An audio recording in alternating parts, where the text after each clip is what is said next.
అతను ఒక క్రైస్తవ మతానికి సంబంధించినటువంటి వ్యక్తి. హిందువుల్ని మనం రాజకీయంగా జగన్మోహన్ రెడ్డి గారికి దూరం చేయొచ్చు, మనం ఇది వాడుకుంటేనని ఆ భగవంతుడి ప్రసాదాన్ని రాజకీయానికి వాడితే అందరూ నిమ్మకు నీరెత్తినట్టు చూస్తూ ఉన్నారయ్యా మీరు. ఈరోజు నిజం తేల్చిన విషయం సిబిఐ సాక్షిగా, సుప్రీంకోర్టు సాక్షిగా ఛార్జ్ షీట్లోనే పెట్టారు. మరి ఈరోజు మీరు స్పందించకుండా ఎందుకు ఊరుకున్నారని చెప్పి ఈ ప్రవచనకర్తల్ని కూడా అడుగుతున్నానండి. మీరు 24 గంటలు టీవీలో చెప్తారు కదా హైందవం గురించి.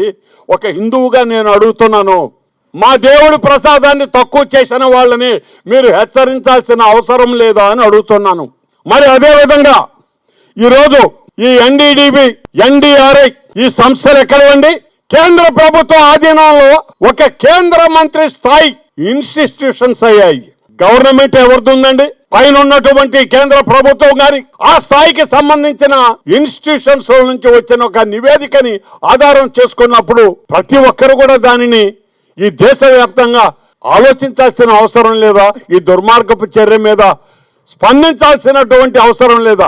ఈ రోజు ఇది అన్నారండి, రేపు ఇంకోటి అంటారయ్యా. మతాలకు తక్కువ లేదు ఈ దేశంలో, కానీ పరమత సహనం హైందవంలో ప్రతి ఒక్క వస్తువు, ప్రతి ఒక్క వ్యక్తి, ప్రతి ఒక్క జీవి దేవుడని నమ్మేటటువంటి స్థాయిలో నిలబెట్టిన ఈ హైందవ సాంప్రదాయాన్ని ఎగతాళి చేసేటటువంటి పరిస్థితి వస్తే ఒక హిందువుగా మేము అందరం కూడా దీన్ని ఖండిస్తున్నాము.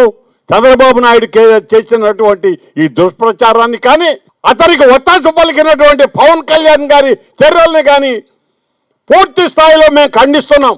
మరి ఇప్పటికైనా సరే ఈ దుష్ప్రచారాలు మానండి. ఒక భగవంతుడి ఆశీర్వాదం కోసం కోట్ల మంది ఆ కొండని ఎక్కి నడిచిపోయే వాళ్ళ మనోభావాల్ని దెబ్బతీసే విధంగా మీ రాజకీయ అవసరాల కోసం దేవుడి ప్రసాదాన్ని కూడా మీరు వదిలిపెట్టలేదంటే ఇంతకంటే హీనమైన సంస్కృతి, ఇంతకంటే హేయమైన పద్ధతులు ఏ పార్టీలో కూడా ఉండవు ఈ కూటమి నేతల దగ్గర తప్ప అని చెప్పి మనవి చేస్తూ, మరి ఇటువంటి దుర్మార్గపు ఆలోచనల్ని వైఎస్ఆర్ కాంగ్రెస్ పార్టీ ఎప్పుడు ఖండిస్తుంది.